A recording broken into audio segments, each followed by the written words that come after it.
আমার একজন বোন আছে যার হাজবেন্ড তার থেকে দূরে অবস্থান করেন। মাঝে মাঝে তিনি যখন উত্তেজিত থাকেন তখন ঘনিষ্ঠভাবে বোনকে ভিডিও কলে আসতে বলেন। এবারে শরীয়তের বিধান কি? কাপড়ে মজি লাগলে কি কাপড় নাপাক হয়ে যায়? কাপড়ে মজি লাগলে করণীয় কি? একাকী নামাজ পড়ার সময় কেরাত পড়ার বিধান কি? ঠোঁট না নেড়ে কেরাত পড়লে কি সালাত আদায় হবে? কর্মব্যস্ততার কারণে অনেক সময় ওয়াক্ত মতো নামাজ পড়া সম্ভব হয় না, কিন্তু প্রতিদিনই পরে কাজা আদায় করে নিয়ে ঠিক গুনাহ হবে? পিরিয়ড চলাকালীন সময় ঘর থেকে বের হওয়ার সময় আয়াতুল কুরসি পাঠ করা যাবে কিনা? মৃত্যুর পর মৃত ব্যক্তির পাশে বসে কোরআন তেলাওয়াত করার বিধান কি? জুমার খুতবা ছুটে গেলে শুধু জুমার নামাজ পড়লে কি জুমা আদায় হবে? আমার হাজবেন্ড প্রচুর ধূমপান করে, অনেক চেষ্টা করে তাকে ধূমপান করা থেকে ফেরাতে পারছি না। এখন আমার করণীয় কি? ইসলামের ধূমপান সম্পর্কে কি বলে? প্রিয় দর্শক, আর বিলম্ব না করে আসুন আমরা প্রশ্নোত্তরের আলোকিত ভ্রমণে প্রবেশ করি। এমনি জাহিদুল ইসলাম আপনি লিখেছেন, হায়েজ অবস্থা মৃত ব্যক্তিকে গোসল দেওয়া যাবে কিনা? উত্তর হলো দেওয়া যাবে, দেওয়া যাবে না ব্যাপারটা এরকম নয়, তবে অন্য লোক থাকলে সন্দেহাতীতভাবে তারা দিবেন। মৃত ব্যক্তিকে যদি হায়েজ অবস্থাকে গোসল দেন, গোসল হয়ে যাবে। এরপরে এমডি আলামিন লিখেছেন, জুমার খুতবা ছুটে গেলে শুধু জুমার নামাজ পড়লে কি জুমা আদায় হবে? জুমার খুতবা যদি ছুটে যায় তাহলে সেক্ষেত্রে শুধু জুমার নামাজ যদি পড়েন তাতেও আপনার জুমা আদায় হয়ে যাবে, অর্থাৎ ওয়াক্তের জুমা আদায় করেছেন ওই সপ্তাহে, সেটি বলা যাবে। কিন্তু এমনটি নিয়মিত হওয়া সন্দেহাতীতভাবে গর্হিত কাজ, কারণ জুমার খুতবা শোনাটাও কিন্তু ওয়াজিব, বিদেশে ওয়াজিবটা ছুটে যাচ্ছে, আপনার ত্রুটিপূর্ণ হচ্ছে। এমনি মতিউর রহমান মতি আপনি লিখেছেন, বিয়ে ঠিক হয়েছে, এখন এই মেয়ের সাথে কথা বলতে পারবো? না, ঠিক হয়েছে আপনি তখন কথা বলতে পারবেন না। বিয়ের আগদ হয়ে গেছে, প্রস্তাব সম্মতি হয়েছে দুজন সাক্ষীর সামনে, তারপর আপনি কথা বলতে পারবেন। ঠিক হয়েছে এর মানে হলো জাস্ট মুখোমুখি ঠিক হয়েছে, আগদ এখনো হয়নি। আর এরকম অবস্থাতে একান্ত প্রয়োজনীয় কোনো বিষয় একজন আরেকজনকে কোনো গুরুত্বপূর্ণ বিষয় জানতে চাইছেন, কিংবা হয়তো কারোর জন্য কেউ কিছু কেনাকাটা করবেন, মাপ জানতে চাচ্ছেন, এগুলো যদি হয় তাহলে টেক্সট মেসেজের মাধ্যমে ফেতনামুক্তভাবে করতে পারেন। কিন্তু এখনো যেহেতু আগদ হয়নি, অতএব আপনার স্বামী স্ত্রী নন, বিদেশ স্বামী স্ত্রী সুলভ আলাপ সালাপ, খুশ গল্প, প্রয়োজন ছাড়া আলাপচারিতা, কথাবার্তা, সেগুলো কিন্তু বলা জায়েজ হবে না। আকলিম আক্তার লিখেছেন, নামাজ কখন পড়া উত্তম? ওয়াক্ত শুরু হলে নাকি আজানের পর? ওয়াক্ত শুরু হলে দ্রুততার সাথে নামাজ পড়া উত্তম, তবে জোহর নামাজ খুব বেশি গরম হলে একটু দেরিতে পড়াটা উত্তম।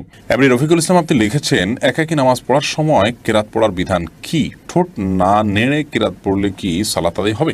না, সালাত আদায় হবে না, আপনাকে ঠোঁট নাড়তে হবে। ঠোঁট যদি আপনি না নাড়েন তাহলে সেক্ষেত্রে সালাত আদায়ের জন্য যে কেরাত পাঠের আবশ্যকীয়তা সেটা আদায় হবে না। মনে মনে পড়লেন, সেটাকে তেলাওয়াত বলা হবে না, কেরাত আপনাকে পড়তে হবে। নবী করিম সাল্লাল্লাহু আলাইহি ওয়াসাল্লাম বলেছেন, লা সালাতা লিমান লাম ইয়াকরা বিফাতিহাতিল কিতাব, যে ব্যক্তি সূরা ফাতিহা পাঠ করেনি তার সালাত হবে না।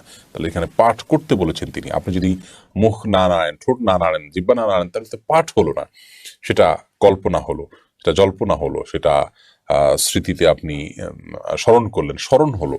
তো স্মরণ করতে তো বলা হয়নি, বলা হয়েছে পাঠ করতে। অতএব আপনি ছোট না নামলে নামাজ হবে না। এসবি শান্তা ইসলাম লিখেছেন, আমার হাজবেন্ড প্রচুর ধূমপান করে, অনেক চেষ্টা করে তাকে ধূমপান করা থেকে ফেরাতে পারছি না। এখন আমার করণীয় কি? ইসলামের ধূমপান সম্পর্কে কি বলে? ইসলামে ধূমপান করা অবশ্যই নিষিদ্ধ কাজ। আল্লাহ বলেছেন, রাতুল কবি এদিক তাহলুকা, যেদিকে তোমরা মানে ধ্বংসের দিকে ঠেলে দিও না, যেটি ক্ষতিকর হবে আপনার জন্য। আপনি জানেন আপনাকে আস্তে আস্তে মৃত্যুর দিকে নিয়ে যাবে, নানা রকম রোগ বালাইয়ের মধ্যে ফেলবে, এবং সেটা বাহ্যিক কোনো উপকারিতা নেই, অপকারিতাই বেশি।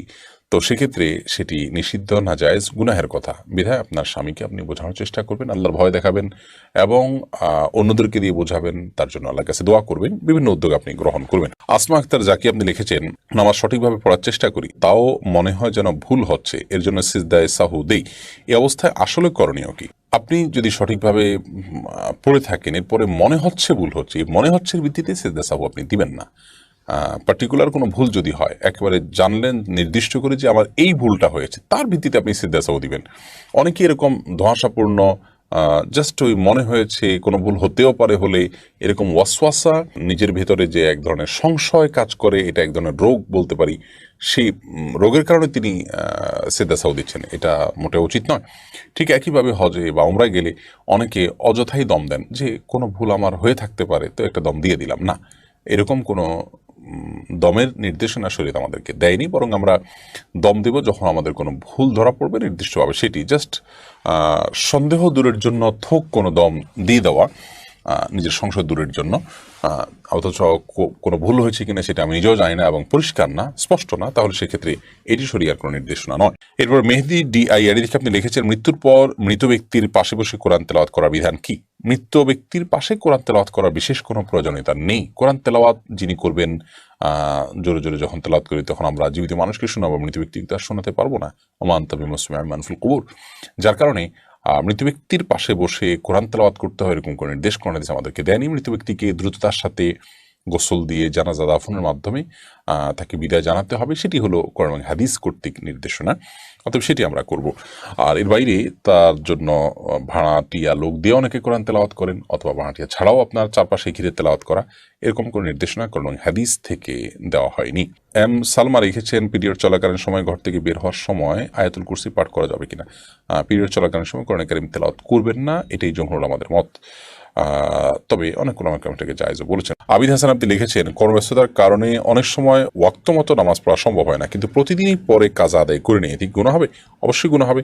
নিয়মিত আপনি যদি এটা করেন তাহলে সেটা এক ধরনের অপরাধ, আপনি সালাতকে সমতা আদায় করছেন। আল্লাহ বলেছেন, ইন্না সলাতা কানাত আলাল মুমিনিনা কিতাবাম মাওকুতা, নিশ্চয়ই সালাত ইমানদারদের জন্য নির্দিষ্ট সময়ে পড়াটা এটা আল্লাহ তাআলার পক্ষ থেকে অবধারিত ফরজ করা হয়েছে।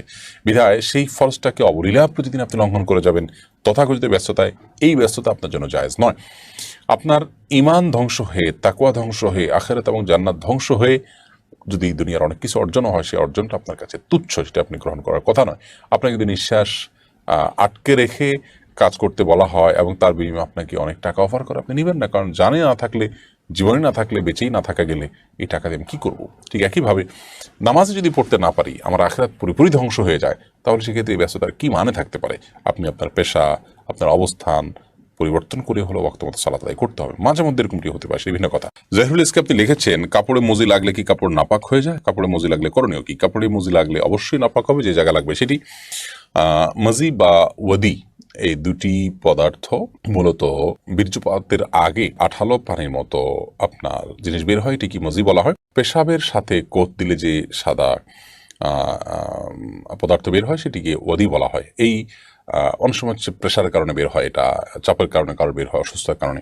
তো মজি বা ওদি এগুলো নাপাক, এগুলো যদি লাগে তাহলে শরীর বা কাপড় যে জায়গা লাগবে ওই জায়গাটা ধুইতে হবে, পরিষ্কার করতে হবে। আদিবা আমিন দিবা আপনি লিখেছেন, আমার একজন বোন আছে যার হাজবেন্ড তার থেকে দূরে অবস্থান করেন। মাঝে মাঝে তিনি যখন উত্তেজিত থাকেন তখন ঘনিষ্ঠভাবে বোনকে ভিডিও কলে আসতে বলেন, এবারে শরীয়তের বিধান কি? আল্লাহ মাফ করুন, এই বিষয়গুলো মৌলিকভাবে জায়েজ যদি সেফটিটা নিশ্চিত থাকে, অর্থাৎ ভিডিও বেহাত হবে, অন্য থার্ড পার্টির কাছে যেতে পারে, এরকম আশঙ্কা থাকলে সেক্ষেত্রে এটা জায়েজ নয়, কারণ সতর্ক ঢাকা এবং নিজের প্রাইভেসিকে রক্ষা করাটা অবশ্য কর্তব্য।